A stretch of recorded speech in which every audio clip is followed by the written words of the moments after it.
me? China. And you shall hear wars and rumors of wars. All right, so General Abe Lincoln, not General, I'm sorry. Yeah, just he's Abe Lincoln. People get Anthony confused. Blinken, Yeah, Anthony Secretary of Blinken, State. Secretary of State, thank you. Secretary of State Abe Lincoln was talking about how the U.S. plans to respond to China's threats. And actually, I think the way I want to do this real quick, sorry, Basil, is I have these notes here, these 3 articles. I'm just going to read the headlines and just so we set up what the response is. So we got South China Morning Post here. The article is titled, China's World First Drone Carrier is a new, quote, marine species using AI for unmanned maritime intelligence. I mean, okay, wow. They're calling the drone carrier from China as a marine species because they're smart, I guess. I don't know. Unmanned ship launched on Wednesday can carry dozens of drones, unmanned ships, and submersibles to create a powerful ocean research tool. State Journal says 88-meter vessel can reportedly quickly intercept, besiege, and expel invasive targets. 88 meters. So there's one headline there. Then we have the dailymail.co.uk. China admits it conducted military exercise around Taiwan as a solemn warning over its collusion with the U.S. And the bullet points here, Joe Biden angered Beijing by saying U.S. would intervene in China if China invades Taiwan, which we heard about a few days ago. China's military said today it carried out air and sea patrols and drills near island. China has never renounced the use of force to bring Taiwan under its control. So a little bit of flexing coming from both sides. And then the International Business Times, 140,000 soldiers and 953 ships. Leaked audio clip reveals China's plan to invade Taiwan. And as you can tell, the China-U.S. conflict is really heating up. And it's over Taiwan, like we said it's going to happen.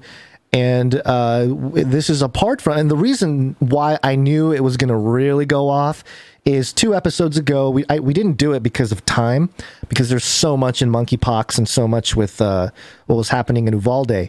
But one of the stories we dropped was USA Today came out with this whole big report about a hack that happened in China that they released all these or not released, but they were able to hack into and grab all this information about what they were doing to the Uyghurs, which is one of those topics where, you know, we talked about the Uyghurs a long time ago, like, hey, there's this humanitarian crisis taking place in China and we need to pray for them and all this kind of stuff. Yeah, they're like Muslims, but, you know, they're being brought to concentration camps and, you know, nobody was really talking about it. And then we heard a little bit about it over the last year or two, but then now we have this big report about what's happening from the USA Today, which signaled to me, oh, wow, they're really ramping up the divide with China because otherwise they wouldn't go there. They wouldn't offend at that level. They wouldn't bring this topic up unless they're ready to really start the split. So given all that, I want to start, I got 2 clips here. This first one is from Avril, what was her name? Avril, oh boy.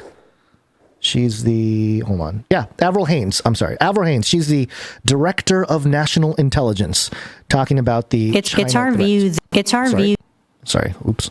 Oh, yeah, there she is. It's our view that they are working hard to effectively put themselves into a position in which their military is capable of taking Taiwan over our intervention. But I think that is something that they are trying to achieve, even as what General Barrier stated earlier is true, which is to say that they would prefer not to have to use military force to take Taiwan. They'd prefer to use other means. And what are those other means? What do you think, Basil? What other means? It doesn't seem like China's already taken over a lot of stuff through other means. Isn't the military part the only part left really to do. Right. Yeah. I So- mean, the other means are just to have the international community continue to recognize Taiwan as, part of China. But there's no way that that's going to happen. Yeah. And here's Antony Blinken, otherwise known as Abe Lincoln. And as you listen to this, I was having flashbacks to Obama. Like, close your eyes, you can picture Obama every once in a while here. Even as President Putin's war continues. Yeah. Sorry. His hair has immediately gone gray in this job. He was not gray when he went into this job. He is full silver fox now. It's part of the, they put you, people say it's stress. I think it's some kind of initiation ritual that is really stressful, real stressful. I don't know. We've seen that footage coming out of Skull and Bone Society. Okay, here we go. Abe Lincoln, Secretary of State on China. Even as President Putin's war continues, we will remain focused on the most serious long-term challenge to the international order, and that's posed by the People's Republic of China.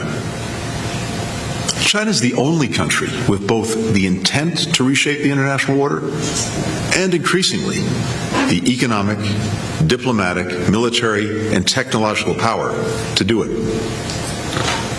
Beijing's vision would move us away from the universal values that have sustained so much of the world's progress over the past 75 years. China is also integral to the global economy and to our ability to solve challenges from climate to COVID. Put simply, the United States and China have to deal with each other for the foreseeable future.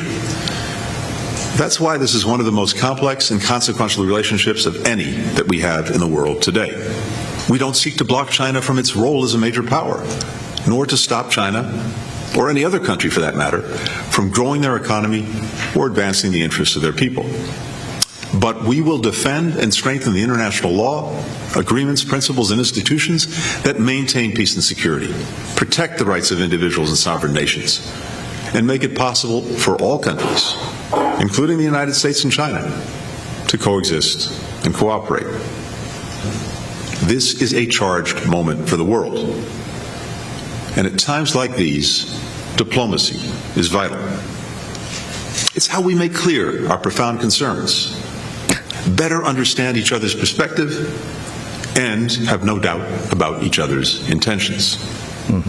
We stand ready to increase our direct communication with Beijing across a full range of issues. And we hope that that can happen. But we cannot rely on Beijing to change its trajectory. So, we will shape the strategic environment around Beijing to advance our vision for an open, inclusive international system. President Biden believes this decade will be decisive. The actions that we take at home and with countries worldwide will determine whether our shared vision of the future will be realized.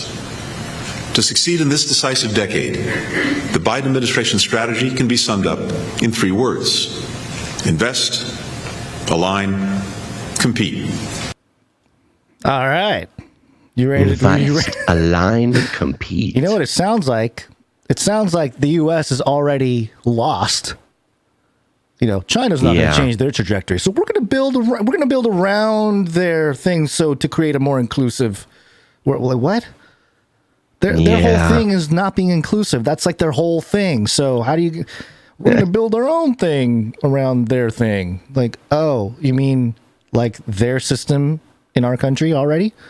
So I don't know. Invest, align, compete. Yeah. Did you like catch the whole roadmap of that? Because I didn't really. Yeah, it's invest. Yeah, invest in each all other. The money. Yeah, spend the money. Align with who? Align with China? I think what he's talking about, aligning the U.S. politicians with the Chinese politicians, which great, good luck. Yeah, and compete. So we're just kill each other. The AI robot wars, is that where the battlefield, the urban warfare with my Chinese neighbor? We're going to brawl it out. Robo-jocks. Robo-jocks with their random neighbor. Yeah. I mean, it's so wild. Just back to back with the Milley clips and then now Abe Lincoln. It just feels like they're really prepping everybody. And Abe Lincoln's delivery is so like monotonous and boring. Ugh, nobody's gonna pay attention to his stuff here. But to me, I got the sentiment that, yeah, it's a real issue. It's going to be rough, whatever. But we still believe in diplomacy. They always take the high road. Same thing with Ukraine. We're looking to negotiate. We're open to negotiate. That's what we should do. We shouldn't have to deal with military. But there have been so much development in weapons with technological advancements. I'm sure these governments, not just China, every government that has the technology is itching to use it. So that's part of the problem too with the continuation. They've already invested and aligned. Now it's time to compete, baby. Now it's time to compete. So there you go. That's your little China lowdown. And given the context of this entire Milley speech, it feels like we are being brought into a war, and every citizen is a part of it in this new world order World War III thing.